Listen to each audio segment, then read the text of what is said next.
Shalom, Bracha, bonsoir. Que Hachem vous protège, vous donne la santé et la joie. Là, ce soir, nous allons parler sur le Shalom Bayit, l'art de vivre ensemble, à deux. Vous savez très bien que vivre à deux, c'est pas facile. Il faut savoir que la personne que vous avez mariée, elle n'est pas comme vous. Elle a d'autres coutumes. Elle n'a pas la même peau, pas les mêmes cheveux, pas le même nez. Elle ne pense pas comme toi. Elle ne vit pas comme toi. Elle a une autre vie. Elle a vécu avec ses parents dans notre pays. Toi, tu as vécu avec tes parents et vous êtes dans notre pays. Vous avez des noms différents. Et c'est pas facile de vivre à deux comme ça. Et pourtant, on a vu au Baruch Hashem beaucoup qui ont bien vécu dans le shalom, dans la paix, dans la tranquillité. Alors, c'est quoi le secret du bonheur? Tout d'abord, il faut qu'on va à l'origine. L'origine, on voit que dans la Torah ne parle pas du Shalom Bayit. Par contre, la Torah, elle nous parle comment Abraham Avinu a vécu avec Sarah. Et la Torah, elle nous parle que une fois Abraham Avinu, il n'était pas très d'accord avec Sarah, et Hachem il dit à Abraham, tu écoutes Sarah. Là, Hachem il est intervenu. On sait très bien que à cette époque-là, le monde, les gens vivaient dans un monde d'idolâtrie. Et Abraham Avinu, il a fait connaître Dieu dans le monde.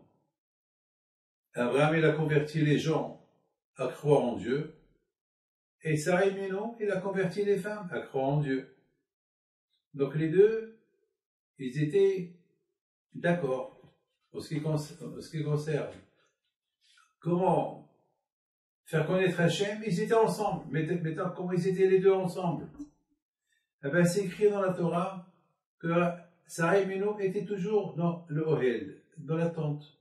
Et Rashi dit Tsnoaïta, c'est une femme pudeur, c'est une femme de maison, c'est une femme qu'elle aidait son mari en cachette. Elle n'était pas exposée.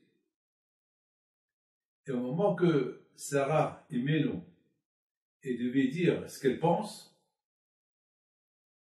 alors elle a dit ce qu'elle pense. Abraham n'était pas trop d'accord. Pour une fois, imaginez-vous, nos sages disent que lorsque Abraham Avinu, il est parti en Égypte, parce qu'il y avait la famine dans la terre de Canaan, c'est écrit que Hachem il a dit à Abraham, ah ben, va en Égypte, là-bas il y a du pain. Et Sarah était belle, c'était une très très belle femme. Et à cette époque, les belles femmes, ils les prenaient pour le pharaon. Et Abraham Avinu, alayhi shalom, il a eu confiance en Dieu. Quant à sa femme, il l'a cachée dans une boîte. C'est tout. Vous imaginez une femme la mettre dans une boîte, vous savez, la chaleur qu'il y a dans une boîte, dans un carton? Vous imaginez ça? C'est impossible. Il aurait pu dire à son mari, non, tout d'abord, je ne descends pas avec toi. Deuxièmement, quoi, tu me prends quelque part, tu crois que... Il aurait pu lui faire la guerre. Il aurait pu lui dire, toi tu vas, moi je reste. Non. Elle a suivi son mari sans discussion. C'était le shalom total. Mais une seule fois, elle avait un problème. Pour l'éducation, lorsqu'il s'agissait d'éducation des enfants. Elle voulait éduquer ses enfants d'une manière, Abraham d'une autre manière. Et elle a maintenu son argument. Non, c'est comme ça que ça doit être. Et Hachem il dit à Abraham, tu l'écoutes. Abraham, il n'a pas parlé deux fois. Il a écouté. Donc déjà, voilà, déjà, la Torah nous parle du Shalom Bayit. Le Shalom Bayit, c'est quoi? Le Shalom Bayit, c'est pas un que tu te vois toi seul. Il faut aussi voir celui qui est en face de toi. C'est comme par exemple quelqu'un qui se regarde dans un miroir. Qu'est-ce qu'il voit? Il se voit lui dans le miroir. Bien sûr, il va se dire qu'il est beau. Jamais quelqu'un va dire qu'il est moche. Il se voit dans le miroir, il se tranquille. Eh bien, votre femme, elle doit être votre miroir. Il faut voir dans le reflet de ta femme. Elle doit être comme toi. Comme nos sages ils disent que la femme, c'est la moitié de l'homme. La femme, c'est la moitié de l'homme. Donc, si on a compris que c'est ma moitié, donc, comme que ma moitié, ça veut dire, imaginez une voiture sans roue, ça ne peut pas rouler. Imaginez une voiture sans brakes, sans frein. C'est dangereux. Imaginez une voiture sans moteur. C'est impossible. Donc, c'est comme ça. Ta femme, c'est ta moitié.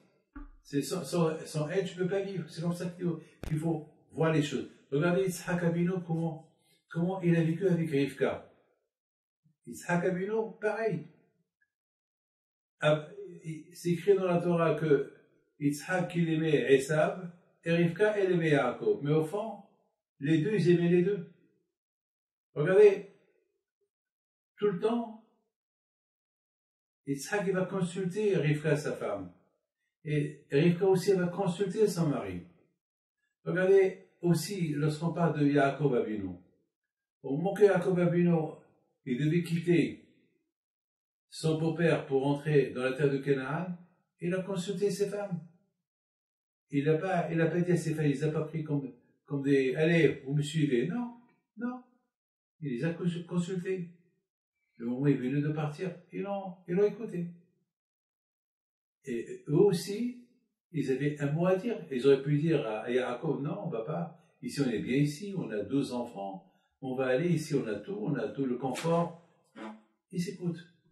Mes amis, dans la vie, il faut savoir ouvrir les oreilles et voir un peu. Vous savez, il y a un proverbe qui est très important. C'est un proverbe qui dit, il ne faut pas trop chercher pour dire que tu as raison. Toujours, beaucoup de gens, ils disent, il y a beaucoup de gens qui disent, je sais ce que je fais. Non. Il faut toujours essayer de réfléchir un peu plus. Vous savez, mes amis, quelque chose que je vais vous dire, c'est que lorsque on se marie, on ne se marie pas pour un laps de temps, on se marie pour la vie. Et vous savez, lorsqu'à Shemishmor, lorsque on se marie, et ça commence déjà avec des petits problèmes, donc il y a une fente. Vous savez, un barrage, s'il y a, vous savez, un barrage, il retient des millions de tonnes d'eau. Si rien qu'il y a une fente dans le barrage, il faut tout de suite réparer la fente. Parce que si on ne répare pas la fente, eh bien cette fente elle va devenir plus grande, et après c'est l'eau le barrage il va se casser, et il va faire des dégâts. Il va faire peut-être des millions de morts. Les amis, de le shalom, il faut qu'il y ait une fente. Donc dès qu'il y a une fente dans le shalom bayit, tout de suite il faut le réparer. Tout de suite il faut le réparer. Regardez, je voudrais vous dire quelque chose de Akadosh Baruch Hu, l'extraordinaire Akadosh Baruch Hu. Akadosh Baruch Hu, une fois, avant que les Juifs soient entrés en Israël. Alors maintenant, toute la terre d'Israël a été partagée aux 12 tribus. Et voilà, il y avait 4 filles, que leur père il est mort, et eux, ils n'ont pas eu une quote-part dans Eretz Israël. Ils sont partis chez Moshe Rabbeinu. Ils ont dit à Moshe Rabbeinu, Moshe, toutes les familles, ils ont reçu une petite terre en Eretz Israël. Notre papa, il est mort, et nous, on n'a pas de père. Alors quoi? Parce qu'on n'a pas de père, alors on n'a pas une quote-part en Israël. Alors comment on va vivre? On n'est pas mariés, on n'a personne qui nous marie. Qu'est-ce qu'on va faire? Qu'est-ce qu'on va devenir? Et Akadosh Baruch Hu, il dit à Moshe Rabbeinu, Moshe, ils ont raison. Hein. Vous savez, chaque année, je pleure. Chaque année que j'arrive à cette histoire, je pleure. Comment Hachem, quoi, Hachem, il ne sait pas que les femmes qui n'ont pas de père, ils vont hériter l'héritage de leur père. Quoi, il sait, quoi, et pourquoi Akadosh Baruch Hu, justement, Akadosh Baruch Hu, il savait Hachem qu'il va y avoir des femmes qui vont venir réclamer la part de leur père. Et Hachem, il va dire devant tout le monde, ils ont raison. Vous imaginez c'est quoi Hachem qui dit ils ont raison? Mais Hachem, il sait tout.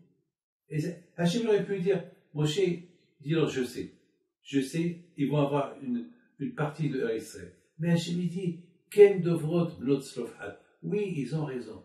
Ça me fait pleurer. Hachem, il donne raison. C'est-à-dire que dans la vie, il faut que quelqu'un ait la raison. Beaucoup de fois, ça peut avoir, vous savez, je peux avoir des problèmes chez moi à la maison. Entre moi et ma femme, par exemple. Moi, j'ai raison, elle a raison. Écoutez, les deux, on a raison, c'est impossible. Il faut l'un de nous, il faut qu'il cède. Sinon, eh ben, le barrage, il va éclater. Le barrage, vous savez, beaucoup des fois, il y a des gens qui rigolent. Ils disent, eh ben, on va divorcer. Même ce mot-là, c'est pas bien de le dire. C'est vrai, on l'a beaucoup dit. Beaucoup de fois, on l'a dit. On l'a dit en rigolant. Mais que Dieu préserve. J'en connais des femmes, des couples, à cause de cette phrase-là, ben, ils sont partis au divorce. C'est vrai que beaucoup de fois, on le dit en rigolant, après on achète un petit cadeau à la femme, ou c'est la femme qui achète un petit cadeau à son mari parce qu'elle a dit ce mot-là. Mais quand même, c'est à éviter. C'est à éviter parce que c'est une fonte. Vous savez, aujourd'hui, tu lui dis, tu insultes sa mère. Ça veut dire qu'elle est ta belle-mère. Demain, tu lui dis, je suis divorce. Une fois, et un jour, ça va éclater. Un jour, ça peut aller très très loin. Vous savez, mes amis, moi j'ai toujours apporté une fameuse phrase du Admour de Alexander, un grand tzaddik. Il a dit que le seul moyen pour avoir la crainte de Dieu, c'est lorsque tu te sens petit et Hachem il est grand. C'est-à-dire que tu vois Hachem très grand dans tes yeux. Si tu vois que Hachem est très grand dans tes yeux, alors toi tu es petit. Mais si toi tu te vois grand, ça veut dire qu'il n'y a pas de place pour voir le bon Dieu. Ça veut dire que le bon Dieu n'existe pas. Alors que c'est Hachem qui a créé le monde. Alors c'est Hachem qui t'a créé. Alors c'est Hachem qui t'a tout donné. Et à la fin, tu te prends pour un grand. Et automatiquement, si tu te prends pour un grand, donc il n'y a plus de place.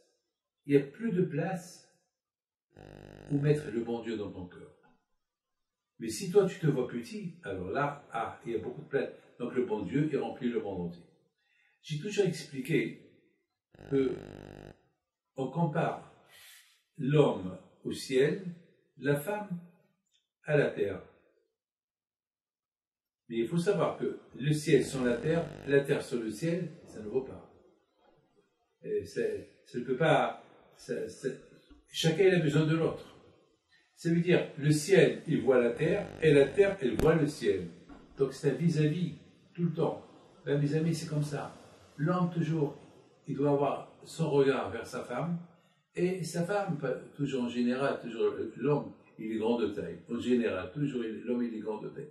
Donc toujours la femme, l'homme, il doit regarder sa femme, et la femme, toujours, elle doit avoir les yeux vers son mari. C'est comme ça. Et bien sûr, il faut savoir une chose que beaucoup de fois, ça peut arriver que Dieu préserve que l'homme qui se croit le ciel, eh bien, toujours, il voit vers là-haut. Il regarde à gauche et à droite, non? Il faut donner un peu d'importance à ton mari. À ta femme, pardon. Oh, abaisse un peu les yeux et la regarder. C'est pas parce que toi, on te compare au ciel, alors, ça y est, tu vois en face. Non. Abaisse tes yeux. Regarde qui. Et la femme, de la même façon. Elle doit. Il ne faut pas que la femme que Dieu préserve, elle croit qu'elle est. Hashui Shalom, alors qu'on part à la terre, c'est de la terre. Que Dieu préserve, c'est pas vrai. Vous avez, c'est la terre qui donne des fruits. C'est la terre qui donne tout. Sur la terre, sans la femme, l'homme il est inexistant. C'est elle. D'ailleurs, Hachamim lui disent que lorsque Mashiach il va venir, ceux qui ont étudié la Torah, ils vont ressusciter. Alors, nos sages ils disent, alors, et les femmes, que eux ils étudient pas la Torah, qu'est-ce qui va se passer? Et Hachamim il donne une belle réponse. Ils disent Hachamim que non. Justement, c'est grâce à la femme que l'homme il a réussi. C'est grâce à la femme que les enfants ils sont dans la Torah. C'est grâce à la femme que c'est elle qui s'occupe de l'éducation. Donc tout le crédit va à la femme. Donc finalement on va arriver à dire que c'est grâce à la femme que l'homme il va ressusciter. Pourquoi? Parce que c'est elle la patronne, c'est elle. Justement, le regard de l'homme vers sa femme, ça veut dire c'est l'importance qu'il lui donne qui est la plus importante. C'est-à-dire que ses yeux sont bas, c'est-à-dire ses yeux ils sont vers elle. Vous savez mes amis, il y a eu quelque chose que je voudrais vous dire pour la création du monde. Il y a eu ce qu'on appelle Hachem il avait un but pour créer le monde. Il y avait un but. Et vous savez c'est quoi le but? Bien sûr, il y a un but, c'est pas, ne croyez pas que le monde a été créé comme ça, il y a un but. Ben, le but c'est que Hachem, il doit être le roi sur qui? S'il n'y a rien du tout. Et bien sûr, effectivement, que, entre-temps, l'homme il a fauté. Puisque l'homme il a fauté, donc malheureusement, au lieu qu'il remercie Hachem pour la femme qu'il lui a donnée, qu'est-ce qu'il a dit à Adam? Eh ben, c'est à cause de la femme que tu m'as donnée. C'est pas de reconnaissance. Au lieu qu'il a lui dû s'accuser. Pourquoi tu accuses ta femme? Accuse-toi. C'est là la première histoire, la première guerre entre l'homme et la femme, c'était Adam et Hava. Vraiment. Pourquoi? Là, je voudrais vous donner le secret. Il faut savoir que la femme avec laquelle tu vis, tu crois que tu la connais, mais tu ne la connais pas.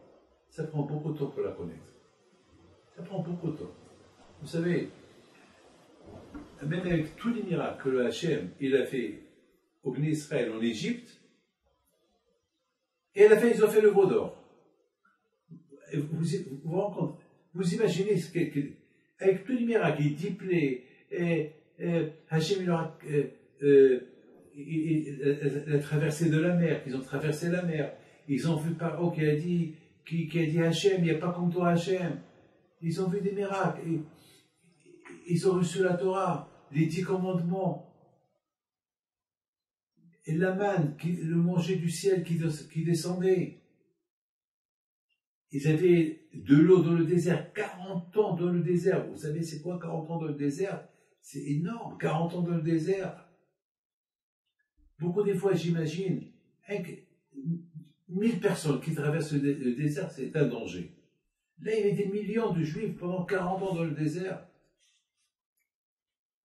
Mais bon, quand même, ils ont fait le veau d'or. Ça veut dire que, finalement, ils ont cru connaître le bon Dieu, mais pour connaître le bon Dieu, c'est une vie.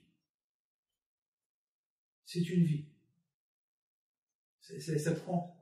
Vous savez que Moshe Rabbeinu, avant qu'il est mort, lorsqu'il a béni les Juifs, avant sa mort, il leur a dit, à peine j'ai commencé à connaître le bon Dieu. Comment? Moshe Rabbeinu, tu as 120 ans. Tu es le prophète, tu es monté au ciel, tu as porté la Torah. C'est à peine maintenant que tu commences à connaître le bon Dieu, il n'y a pas de fin. Connaître Hachem, c'est l'infini. On ne pourra jamais le connaître. Parce que chaque jour, on connaît davantage sur lui. Chaque jour, on connaît davantage et davantage et davantage et davantage sur lui. C'est vrai, beaucoup des fois, on a des hauts et des bas. Mais toujours, c'est ça le plus important, c'est il faut pas rester en bas. Il faut toujours chercher à monter en haut. Dans un couple, il ne faut pas croire qu'on connaît la personne avec laquelle on vit. Non. Non. C'est une vie.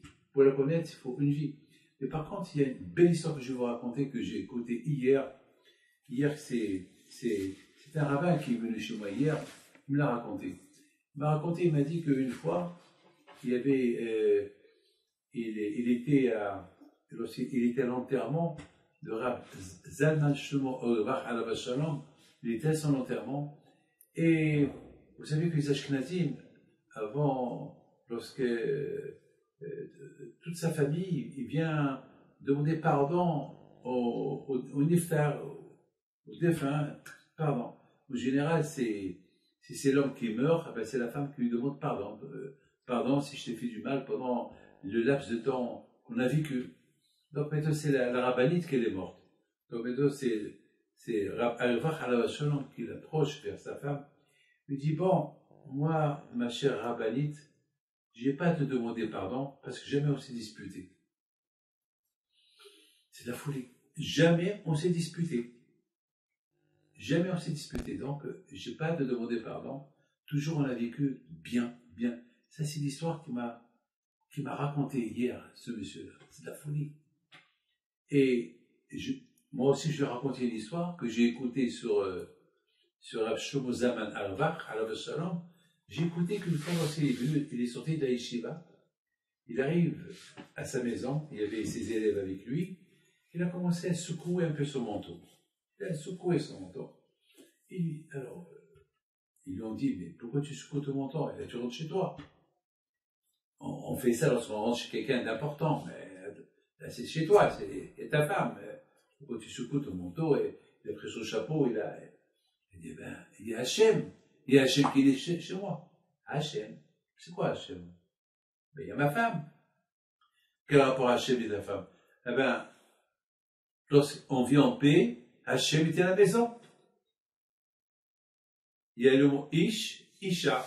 Ish, c'est l'homme, Isha, c'est la femme. Dans Ish, il y a le Yud, dans Isha, il y a le He. Donc ça veut dire que Yudke, c'est le nom de Dieu. Yak, le nom de Dieu. Waouh!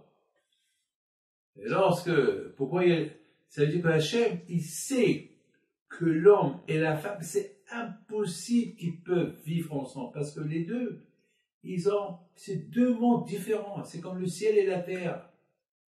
Mais, mes amis, de la même façon que le ciel et la terre, ils coopèrent ensemble, le ciel, il ne peut pas exister sans la terre, et la terre ne peut pas exister sans le ciel, il faut les deux.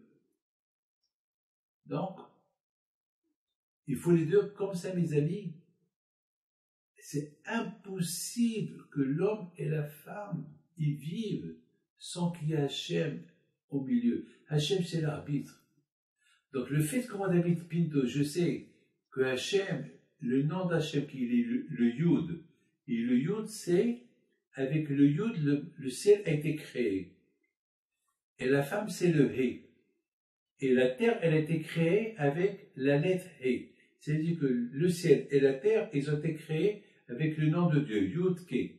Et dans l'homme et la femme, il y a Yud-Ke. Donc ça veut dire, l'homme c'est le ciel, la femme c'est la terre. Donc les deux, ils ont besoin un vis-à-vis, chacun voit l'autre. Chacun a besoin de l'autre.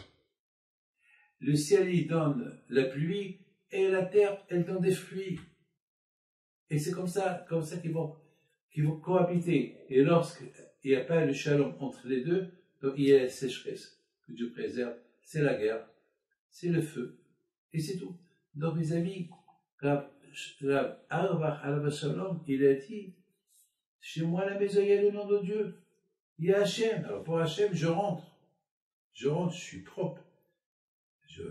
Pour le caveau d'Hachem, j'enlève s'il y a pellicule sur mon manteau. Regardez mes amis comment. Et maintenant je comprends pourquoi jamais il y a eu de guerre entre lui et sa femme. Maintenant je comprends très très bien. Vous savez, mes amis, il faut savoir une chose. Jamais, je vous le dis quand même, vous savez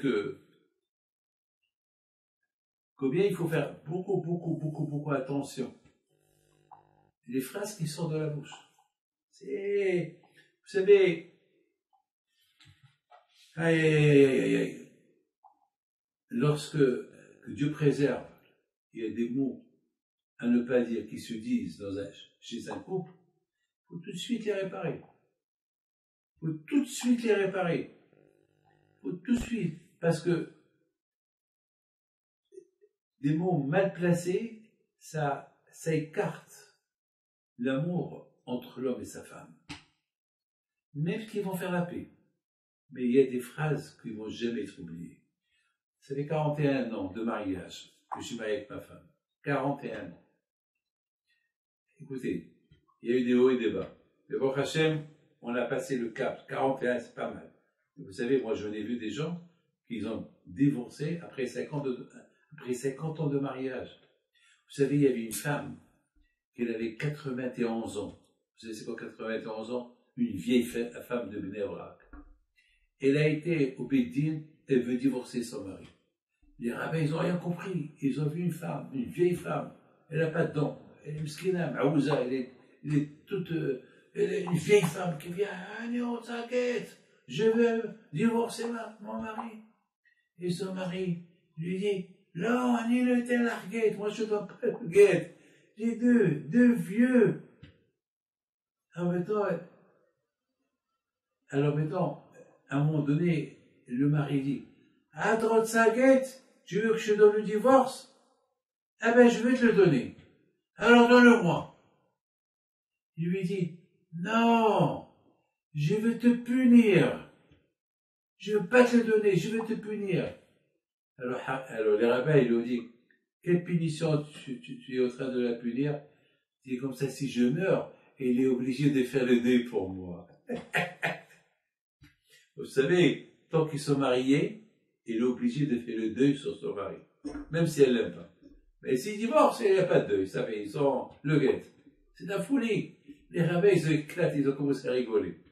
Ah, bien sûr, ils leur ont fait la paix, mais pour vous dire que chez Mishmor, c'est quelque chose qui est réel, mes amis.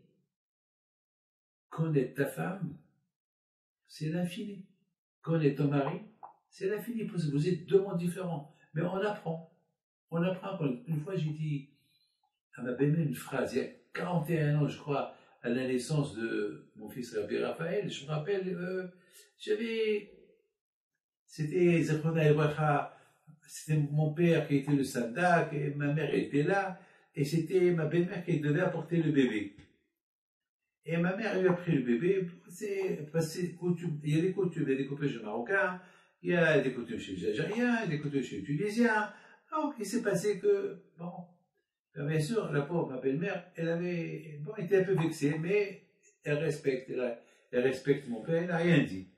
Mais après, ma femme, elle m'a reproché, elle me dit, c'était ma mère qui devait prendre le bébé à ton père, le Sandak. Alors, je lui dis, et qui est ta mère? C'est une phrase, jusqu'à maintenant, ma femme, elle n'a pas oublié. 41 ans de mariage. Et avec Bléana, on a marié nos enfants, on est grand-père, etc. Si jamais on parle, toujours moi j'évite de parler sur les belles-mères parce que j'ai peur qu'elles me rappellent cette histoire. Toujours j'ai peur qu'elles me rappellent cette histoire. Pour vous dire qu'il y a des choses qu'on n'oublie pas. Et pourtant c'est une phrase qui était, j'ai pas insulté sa mère, j'ai dit une petite phrase, mais quand même, il y a des phrases qui peuvent vexer, il y a des graves chimichements. Donc la bataille c'est, il faut comme je vous ai dit, avant, Hashu Shalom, la fente, elle commence à se voir dans le barrage, dans le Shlombayt, tout de suite il faut réparer, sinon ça va faire un trou. Après, on peut plus réparer rien on peut plus rien réparer. Mes amis, je voudrais que chacun de vous sache une chose. Un mariage, c'est un chariot à pousser à deux. Vous savez, un chariot, un homme et sa femme, ils vont faire le marché et remplissent le chariot avec du manger, je ne sais pas, pommes de terre. Vous savez, c'est à deux. Vous savez, un mariage, c'est un chariot. Un mariage, c'est à deux. Vous savez, tout à l'heure, je vous donne la parole d'honneur, tout à l'heure, il y a une femme qui ne faisait pas Shabbat. Lorsqu'elle s'est mariée, elle a commencé à faire Shabbat. Son mari fait Shabbat et il a pris sur elle de faire Shabbat. Et voilà, malheureusement, le mari, il me dit, Rabbi David, j'ai trouvé un travail, mais je suis obligé d'aller le Shabbat travailler. Je lui dis, ta femme, je lui ai réfléchi un peu. Déjà, ta femme à l'origine, elle faisait pas Shabbat. Maintenant, tu ouvres une porte, c'est fini. Il se peut que demain, le monsieur va te jeter du travail, tu vas retourner à respecter Shabbat, entre-temps ta femme, elle a recommencé à ne pas respecter Shabbat, eh ben, tu auras des problèmes avec elle. Réfléchis un peu, ne crois pas que tu es intelligent, ne crois pas que tu es haram. Le couple, il doit savoir. Un, il doit être derrière l'autre. Un, il doit surveiller. Un, il doit surveiller l'autre. Les deux, ils vont pousser le chariot. Les deux, c'est leur vie qu'ils sont en train de pousser kadima, en avance. La vie, elle n'est pas facile. La parassa, c'est pas facile. Garder le briout, c'est pas facile. Les amis, il y avait un rabbin, que sa femme était malade. Il avait des problèmes dans les pieds. Donc les deux, ils ont pris un rendez-vous chez le médecin. Ils attendent leur tour. Et puis le médecin, il dit, Madame Cohen. Et voilà, Madame Cohen, elle rentre, et avec son mari. Et le docteur leur dit, vous êtes les deux malades? Et le mari dit, oui, on est malade. Alors, le docteur, il dit, alors avec qui je commence le premier? Alors le monsieur, il dit, ma femme. Et alors le docteur lui dit, alors vous pouvez attendre dehors, après je vous appelle pour vous soigner. Non, non, les deux on est malades. Le médecin dit, je comprends pas. C'est quoi vous deux? C'est elle qui est malade, c'est elle qui boite. Toi, je dis de rentrer, je ne boite pas. Il dit, ben si ma femme elle est malade, moi aussi je suis malade. C'est extraordinaire. Si ma femme elle est malade, moi aussi je suis malade. Ça veut dire qu'il est très préoccupé par la maladie de sa femme, à tel point qu'il sent que sa femme c'est son pied. Les amis, il faut qu'on adapte quelque chose d'extraordinaire. Lorsqu'on parle entre nous, il faut dire s'il te plaît. Eh oui, hey Nicole, où tu es? Hey David, où tu es? Tu demandes quelque chose, s'il te plaît. Il faut dire merci. C'est très important. Moi, les Anglais sont comme ça, les judaïs anglais, enfin, j'ai vu des rabbins, please, s'il te plaît, toujours. Can you come, please? S'il te plaît. Hé, toi, tu viens, allez, venez manger, allez. Ah, très important.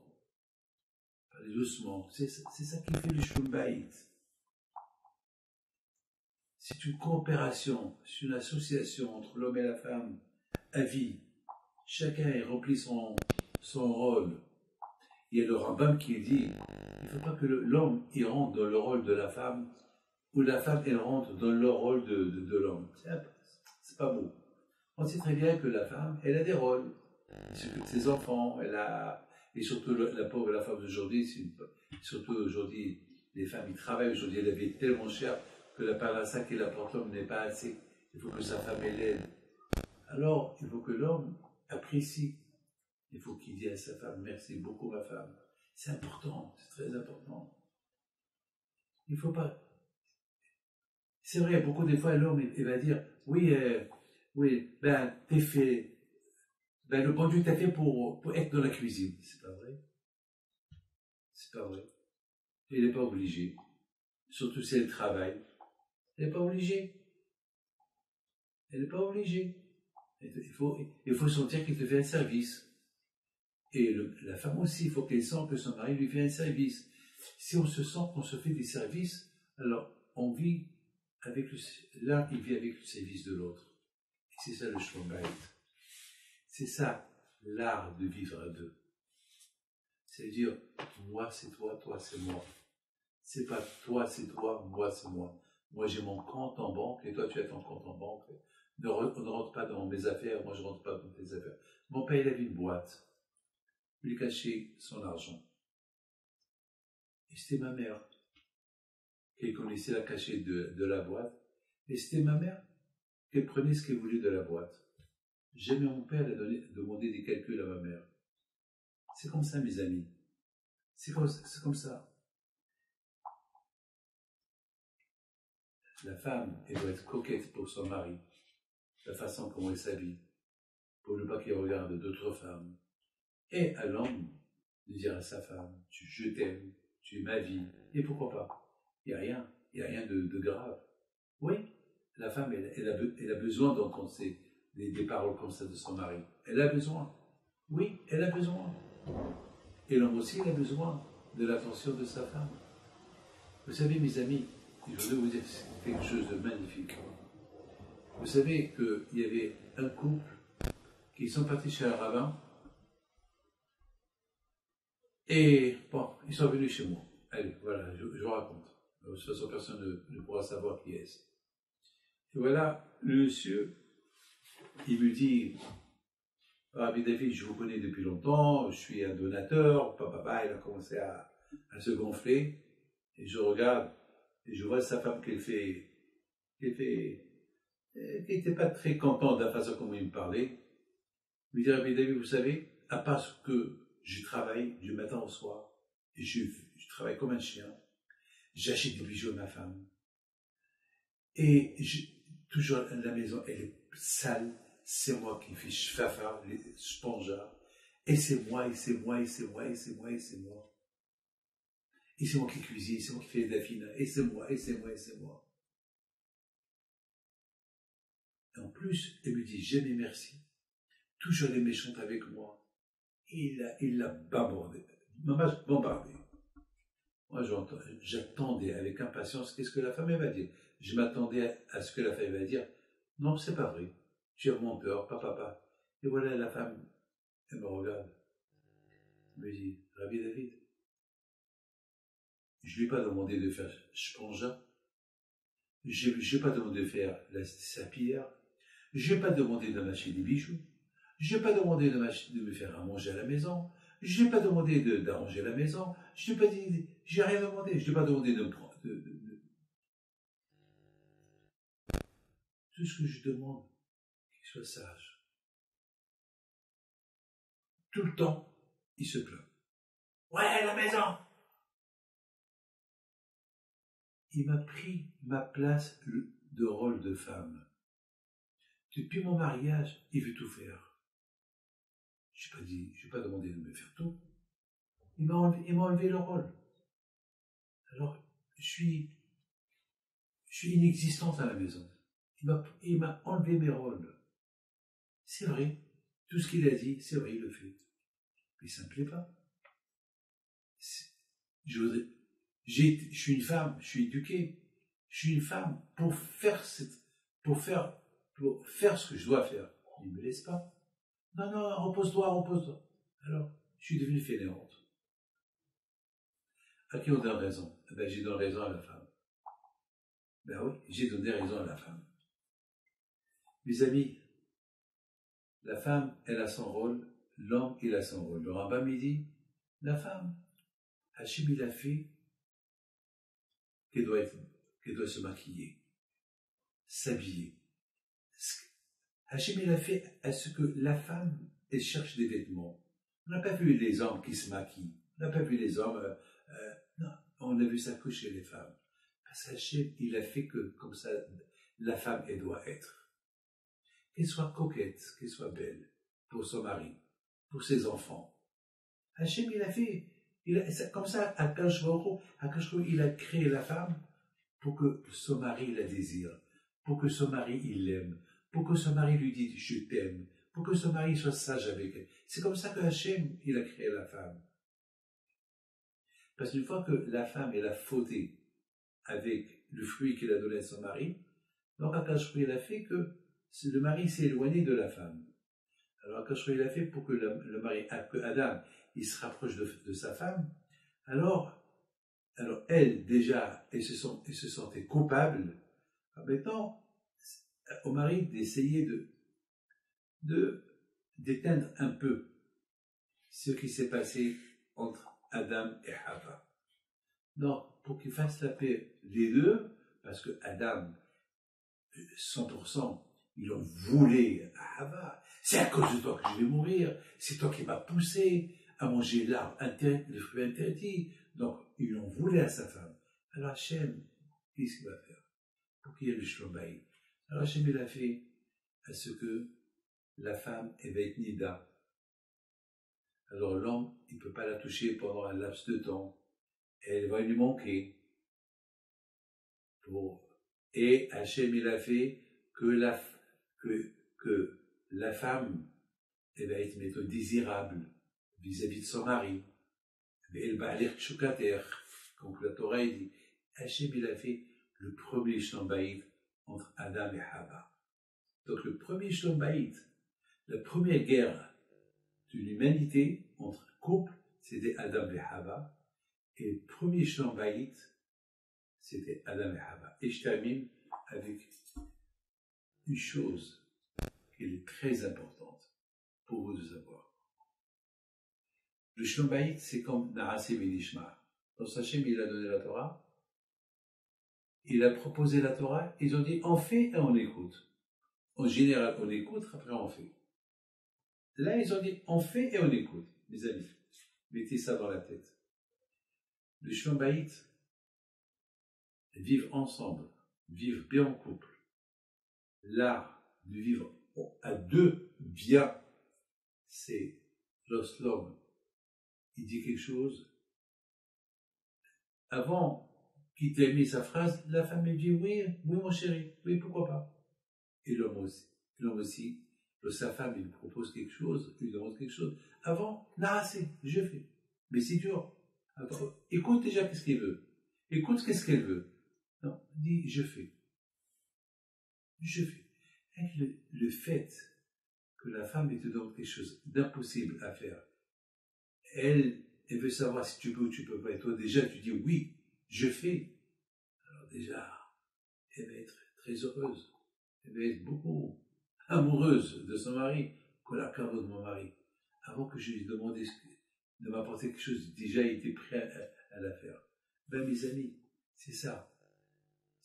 Les amis, je vous donne la parole d'honneur. C'est le secret du Shlom Bayit, c'est le Naaseh V'Nishma. Je fais et après j'écoute.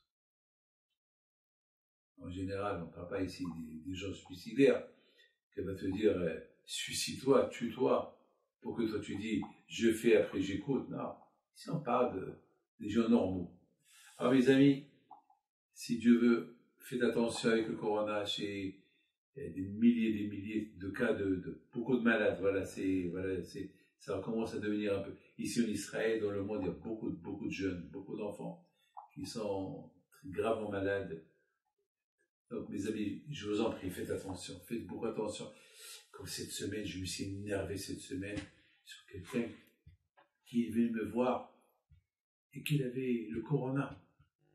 Il voulait une bracha. Il savait qu'il avait. Il savait qu'il avait.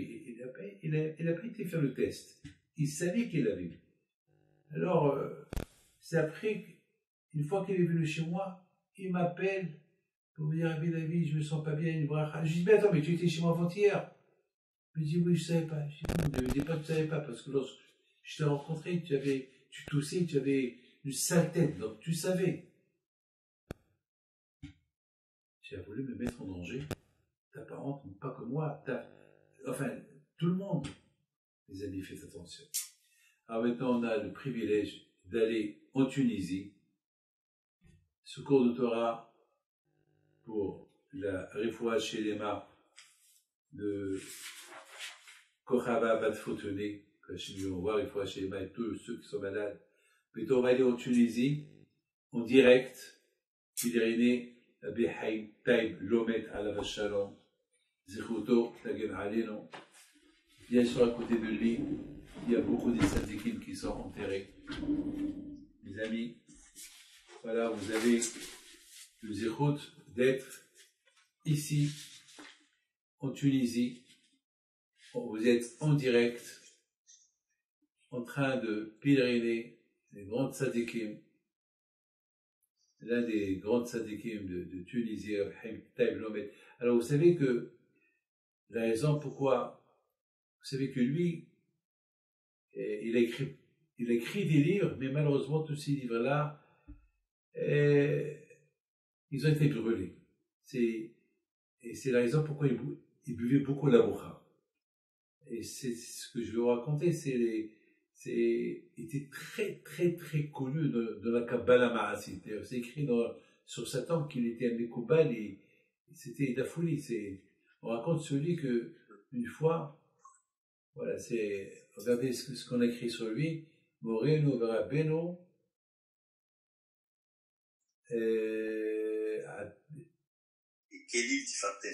כלי תפארתנו ועטרת ראשנו הרב הגדול המקובל האלוקי ועל קבלה מעשית. Alors je voudrais vous raconter une histoire sur Kabbalah Ma'asit. Une fois, Rabbi Yitzhak Taïb, qui est son oncle, voilà, il est à côté de lui, Rabbi Yitzhak, c'est son oncle. Lui, une fois, il a demandé aux gens de ne plus donner la boucha à Rabbi Haïm Taïb Lomet. Il ne faut pas qu'il boive la boucha. Parce qu'il buvait la boucha. C'est pour ça beaucoup de Tunisiens ils boivent la boucha parce que Rabbi Haïm Taïb Lomet à la Shalom, il buvait beaucoup la boucha. Et voilà, Rabbi Haïm Taïb Lomet à la Shalom, il allait chez des gens et chacun lui dit non, ton oncle Rabbi Yitzhak Taïb, il a dit il ne faut pas qu'on te donne la boucha. Bon, qu'est-ce qu'il a fait? Il va le Shabbat à la synagogue, la grande synagogue en Tunisie, et voilà de loin, il y avait Rabbi Yitzhak Taïb qui était en train de faire son cours, le Darouche le Shabbat. Et Rabbi Haïm Taïb Lomet, il le regarde de loin, et soudainement, Rabbi Yitzhak, il a oublié. Il ne savait plus quoi dire. Il ne pouvait plus parler. Il a tout oublié. Et Rabbi Haïm Taïb, il lui fait un geste. Je veux boucha. Alors tout de suite, Rabbi Yitzhak Taïb alayhi shalom, il a dit à tout le Kahal, donnez-lui à boire, donnez-lui les bouteilles. Lui, c'est... Alors vous savez pourquoi il boit beaucoup la boucha, Haïm Taïb Lomet? Eh bien justement, c'est parce qu'une fois, ils n'avaient pas d'argent pour payer le loyer. Et sa mère lui a dit, va chez le propriétaire, parle-lui. Alors il est parti voir le propriétaire. Entre-temps, il faisait un peu froid à la maison. Pour chauffer la maison, il cherchait un peu du bois. Il a trouvé un peu de bois, mais pour allumer le bois, il faut du papier. Il rentre dans la chambre de Haïm Taïb Lomet et il a vu là-bas plein de papiers. Et c'était ses écritures à lui, c'était sa Torah. Et là, il les a brûlés inconsciemment. Involontairement. Il avait tellement de la peine à Haïm Taïb Lomet parce que malheureusement, involontairement, sa mère a brûlé tous ses écrits de Torah pour oublier ce chagrin. Eh ben, il buvait. Mais vous savez, pour lui boire, ça l'a pas empêché d'être le Mekoubal, le tzaddik, de la génération. Il y avait une fois un monsieur qui faisait chaque vendredi soir une sérouda pour les rabbanim. Il a invité 10 rabbanim qui étudient le Zohar chez lui à la maison. Et un soir, il a dit un jour avant qu'il est mort, il a dit à son fils, mon fils, voilà, je veux que ce minhag, ce coutume-là on allume, que je fais chaque vendredi, soit une saouda, il ne faut pas l'arrêter. Alors, il est mort, son fils, chaque vendredi soir, il préparait sa maison, il mettait des tapis à la maison, il invitait des gens pour venir le vendredi soir étudier le Zohar. Et au milieu de la journée, vendredi, il pleuvait, il y avait de la boue. Haïm Taïb Lomet, il rentre à la maison, ses chaussures avec de la boue, il a sali la moquette, les tapis. Il demande au propriétaire, donne-moi tant. Il lui a donné. Le propriétaire ne pouvait pas parler, il avait peur de parler, il connaît Rabbi Blomet, on ne discute pas avec lui. Il sort, il rentre encore un peu, il lui dit, donne-moi encore une somme. Il lui donne. Encore il lui salit. À un moment donné, le propriétaire de la maison lui dit, Rabbi Haïm, 3 fois tu es rentré chez moi, tu m'as sali la maison. Depuis le départ, dis-moi ce que tu veux, combien tu veux, je te donne. Rabbi Haïm, il le regarde, il lui dit, bon, je veux rien du tout. Le monsieur, il a fait une petite sieste, il rêve son père. Il dit tout de suite, avant le lever du jour, attention, demande-lui pardon, donne-lui ce que tu veux, ce qu'il veut, parce que sinon, Hachem peut t'arriver quelque chose. Alors, il est parti, il a envoyé des gens, il est parti chez le monsieur pour demander pardon à Haïta Blomet, à la Shalom. Il lui a dit, bon, n'aie pas peur, tu vas bien passer la nuit. Je sais que tu as arrivé ton père, mais rien ne va t'arriver, n'aie pas peur. Et ça veut dire qu'il était prophète. C'est une grande zéchoute. C'est pour que la semaine dernière, on a parlé de la Souda du Yitro que les Tunisiens ont l'habitude. Voilà, je vous ai promis qu'on vient pèleriner avec Haïta Blomet à la Shalom. Alors, à côté de lui, il y a bien sûr son oncle, Rabbi Yitzhak à la Shalom, qui était un très grand tzaddik. Et il y a à côté de lui, il y a encore des tzaddikim, bien sûr. Alors là, c'est le grand tzaddik, Rabbi Shoah Bassis à la Shalom. Il était l'un des. Alors, lui aussi était très connu dans Kabbalah Ma'asit. Vous savez c'est quoi le mot Kabbalah Ma'asit? Ça veut dire qu'il pouvait changer la nature. Il pouvait changer la nature. Vous savez qui peut changer la nature? Eh bien, ceux qui sont attachés à Kadosh Baruch Hu. Ceux qui sont attachés à Kadosh Baruch Hu. Alors Kadosh Baruch Hu, s'il est attaché à eux. Et oui. Rabbi Shoah Bassi, c'est très très connu. Alors à côté de lui, il y a encore des tzadikim. Bien sûr, il y a Abraham Cohen, à la Shalom. Vous pouvez nous raconter, nous dire c'est qui Abraham Cohen, s'il vous plaît? Ouais, je saurais pas vous raconter une histoire sur lui, mais je sais qu'il a écrit un livre qui s'appelle le Mishmerot Keuna, qui est étudié dans les yeshivot tunisiennes essentiellement, mais même dans les autres yeshivot. À la Shalom, que son zéro soit avec nous. Et à côté de lui, c'est qui? Non, alors là, c'est Rabbi Shoah Bessis, mais ici, il y a les autres rabbins qui étaient enterrés en dehors dans l'ancien cimetière et en dehors de l'ancien cimetière. Il y a le Rabbi Ishaq Ambroso, qui est ici. Il y a le Rabbi Nathan Borgel. Il y avait toute une grande famille de rabbins de la famille Borgel qui étaient vous avez une petite histoire à nous raconter sur les tzadikim présents qui sont là? La vérité, je suis pas très facile à raconter des histoires, la vérité. Et ici, en fait, il y a plusieurs grands rabbins qui étaient enterrés dans la ville de Tunis, qui sont décédés au XVIIIe siècle.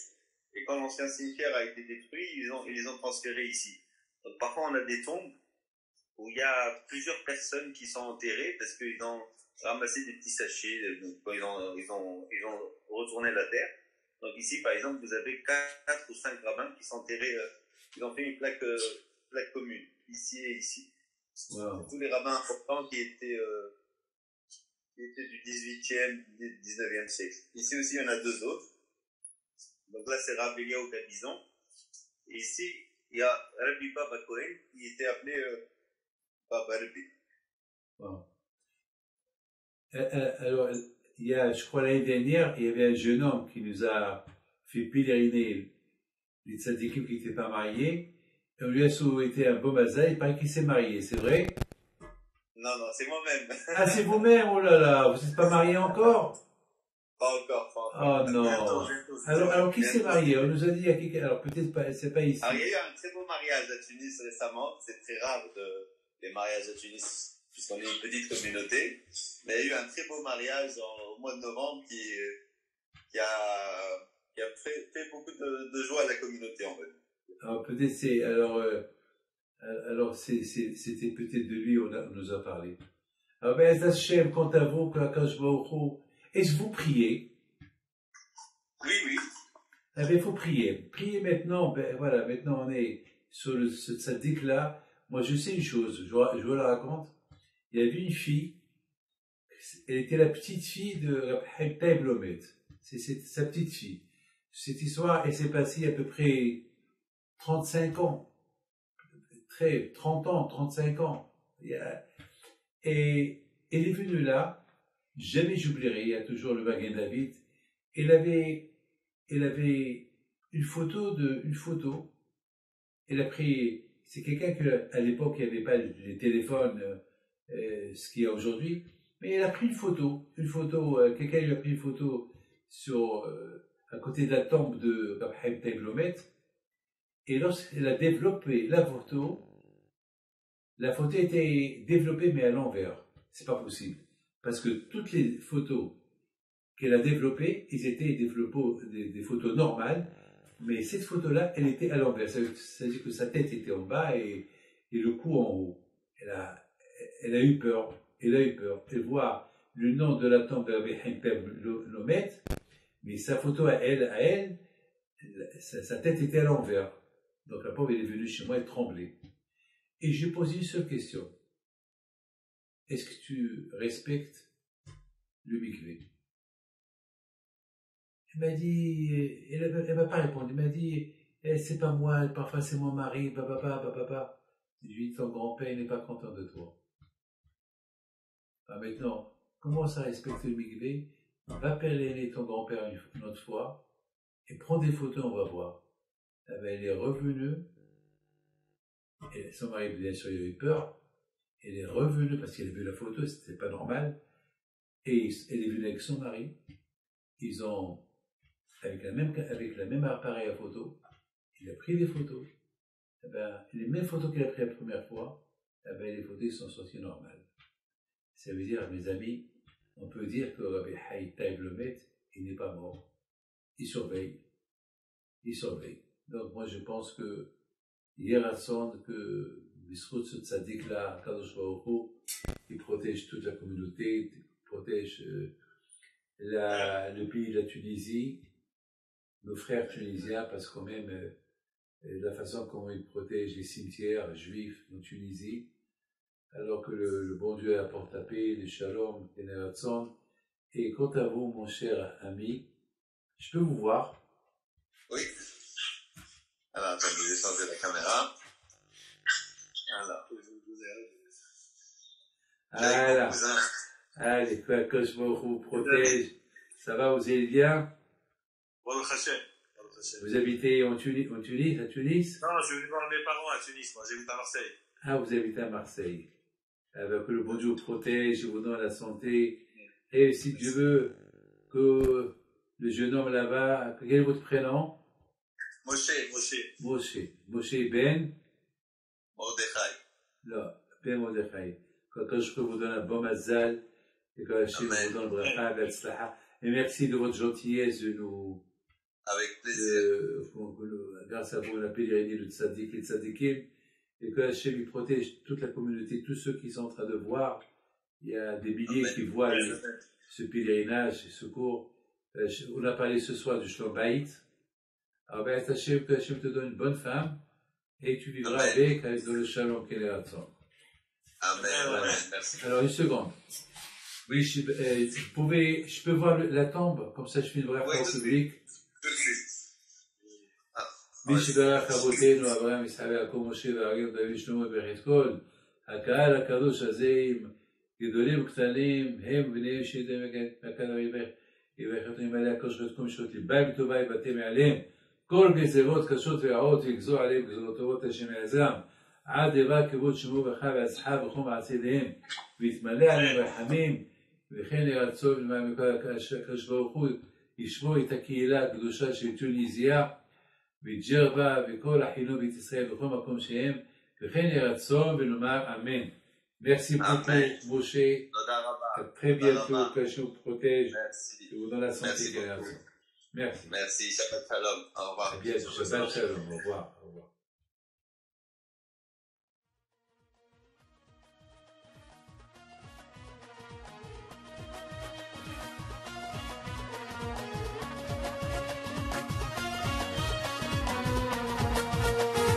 quand on